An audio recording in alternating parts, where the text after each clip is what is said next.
Well, business thriving in Nigeria is more than what you obviously learned in business school. Nigeria is very a tough place actually. What I call the University of Life in business. You know, looking at all the challenges in Nigeria, all you need to do is to think about a solution, and in commercializing the solution where business opportunity lies. So I think everyone needs to just identify a problem somewhere and think about creating solution, and the ability to commercialize the solution and communicate your solutions to people, then business is born. A typical day for me is waking up in the morning, praying with my family, getting ready for work, and drive to work. And the first thing is meeting with my executive assistant, asking her for the meetings that are scheduled for the day. Then after that, meet with my senior management team.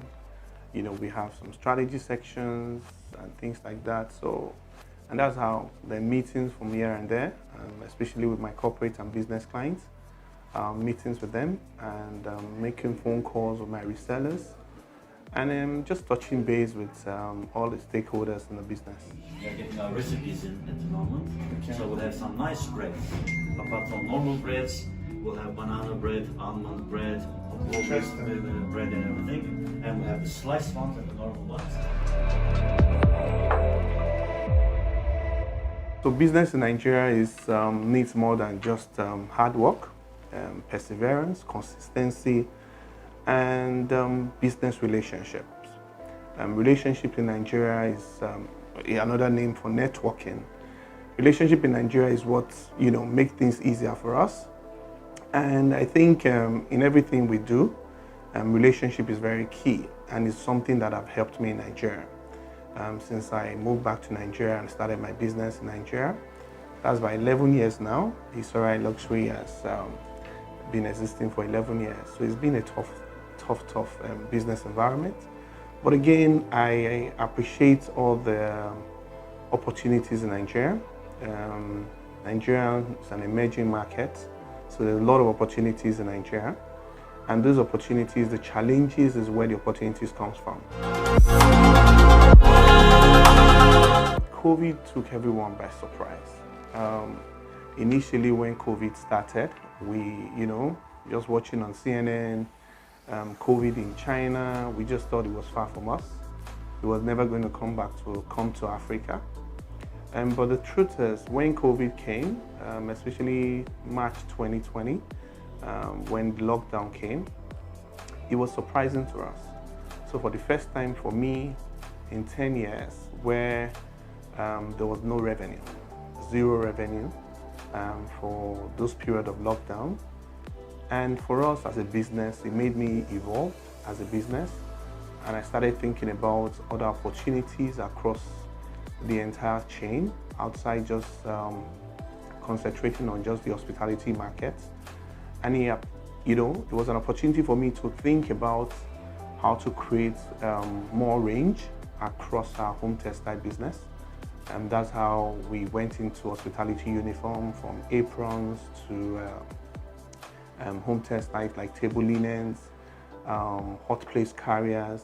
So it's kind of increased our range. And as in retail space, the more range you have, the better opportunities for customers to increase the size of their shopping basket.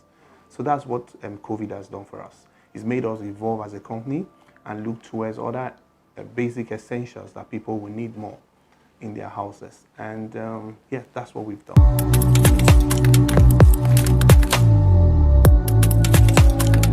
Looking at Nigerian textile industry is quite challenging at the moment. To be honest, we don't really have the quality of fabrics in Nigeria that for my audiences want. So what that means is the fabrics are actually determined by the grams per square meter. So for example, the towels, you need very top quality towels that are in the region of between 700 to 900 GSM for hospitality business, because of the rate at which they wash these things regularly. So, and we don't really get many Nigerian businesses or many Nigerian garments production companies that really produce those high quality products.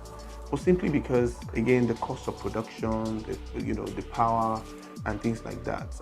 I've spoken to some investors who are quite interested in going into this industry. But when you look at the cost of production and setting up these factories, is not a very easy thing for mid-sized businesses like us to jump into.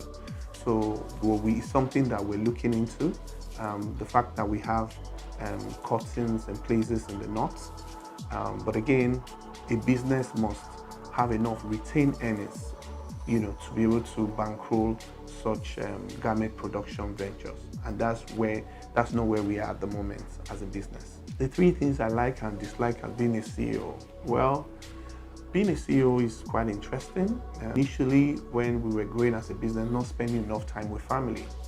So I think those are one of those challenges and part of business that, I don't really like. So I want to spend more time with my family.